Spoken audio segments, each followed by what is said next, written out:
The nation's largest homeowners insurance company, State Farm, has decided they won't accept new applications for property in California. The household names like State Farm, Allstate, are pulling out of these markets. They know the risk is just too high to be actuarially sound for their business. There are companies saying there are too many buildings being destroyed by catastrophes, inflation is making it too expensive to rebuild, and they can't protect their investments any longer. Losses are increasing related to climate risk. As that risk increases, so does the cost of insuring those assets that people have on hand. So there is indeed a home insurance crisis that's been developing, and in that video they focus on California, where we're located, but this is not a problem that is restricted to just California. It is beginning to spread into some areas that you might not expect. And we can show you a map of non-renewal rates, places where they're not renewing a percentage of insurance, and you can see that the lightly shaded areas of the map are where non-renewal rates are lowest. The dark red areas are where they're highest. In those areas, it's 1 in 25 insurance plans being terminated, far higher than they used to be. And you can see that the coasts, California, Florida, some higher up on the East Coast are overrepresented there, but also areas like Oklahoma and New Mexico as well. And as you saw in that initial video, there's sort of a climate aspect to this. Natural disasters are one of the chief reasons that companies are starting to reevaluate whether they want to offer new insurance in these areas. And that could come in the form of hurricanes and flooding, but also in the form of fires, which means in practice, this is a price that many people will be paying for climate change. These areas are now becoming unlivable, at least from the point of view of the insurance companies. And maybe for some people, they can take the advice helpfully provided years ago by Ben Shapiro that you just move. Just sell your house and move to an area where human life can still be sustained. But for other people, this is gonna cause major problems where maybe you can't get insurance at all, or maybe there's just less competition now and your rates get jacked up and suddenly you're paying a significant percentage higher every year for the home insurance that you have to have. And so it's definitely a concern, a growing concern. There's no reason to believe that in the next 4 years, we're suddenly gonna start taking climate change more seriously than we were before. All signs point to a complete non-recognition that it's even a problem. So this is sort of an issue, particularly as we do live in California. So 1.9 million homes now are under this problem, right? And their insurance dropped, and not only can you not get a mortgage, but what winds up happening is that the next person who's gonna buy your house can't get a mortgage.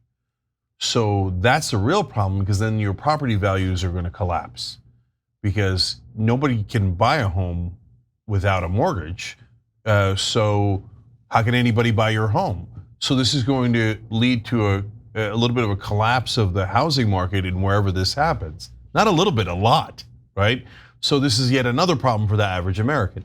Now, guys, do you think the insurance companies are doing it for some nefarious reason, but they're choosing not to make a profit on those 2 million homes? Because that's what you do with insurance. The reason they're in business is because they make a profit from it, right?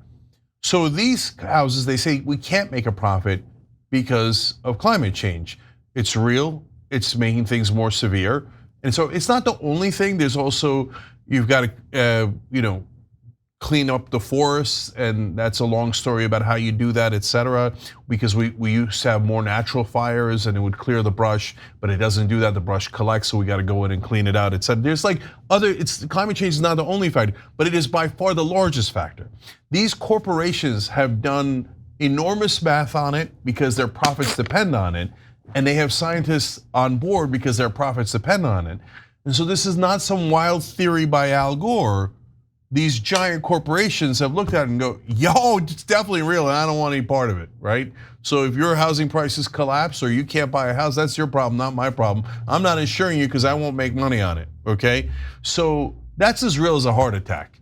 And if you say, no, I still don't believe it, I think the insurance companies are part of some conspiracy theory of Al Gore's and 99% of the world's scientists, okay, then I'm not gonna be able to help you, okay? But it's definitely real, it's impacting us. And the thing that I wanna mainly ask you guys is, when is ExxonMobil gonna pay for your housing prices or provide insurance for your house? Because they're the ones who created climate change. They took home all the profits, but the costs are now yours. So if your house got wiped out in a fire or a hurricane, because those events were more extreme because of climate change, did they pay for your house? No, they didn't, did they? Okay, now you can't get a mortgage, you can't buy a home. Is Chevron going to buy it for you? No, they're not. Because what they did was reaped all the profits and then they bought off politicians and said, pretend climate change isn't real so we could unload all of our costs onto the American people. And that's what's happening right here. David. There are some industrialized nations where homeowners insurance is not a for-profit business. And I know we've had this conversation about insurance for the last several weeks in terms of health insurance, in the United States being the only industrialized nation that has a for-profit health insurance plan system, and all the problems that creates for people in terms of medical debt, medical costs, and on, and coverage denied. You know what? It would be nice if we lived in a country where the government said, look, you got to have some sort of homeowners insurance, and we're going to make this a not-for-profit business, and that's that. But that's not the reality. Is no, this is a for-profit business, and so you can understand why the for-profit homeowners insurance business has decided we're going to jack up your costs if you live in one of these flood zones or fire zones, or we're going to deny coverage altogether. And maybe State Farm is not like your good neighbor. Maybe they're the bad neighbor that you cannot depend on. Maybe they changed their tagline, but that's the reality that we're in. And unfortunately, it's sort of we're sort of finding out about climate change, or a lot of conservatives and moderates are finding about climate change from the back door. You should have been paying attention, I don't know, years ago, as opposed to now paying attention only because your homeowner's insurance is unavailable. Yeah, maybe if they'd spent a little bit more time listening to Al Gore rather than laughing at him decades ago, that map that we had, Florida wouldn't look as utterly screwed as it does there. And Cenk, you gave the hypothetical, of why hasn't Exxon come in to help you or whatever.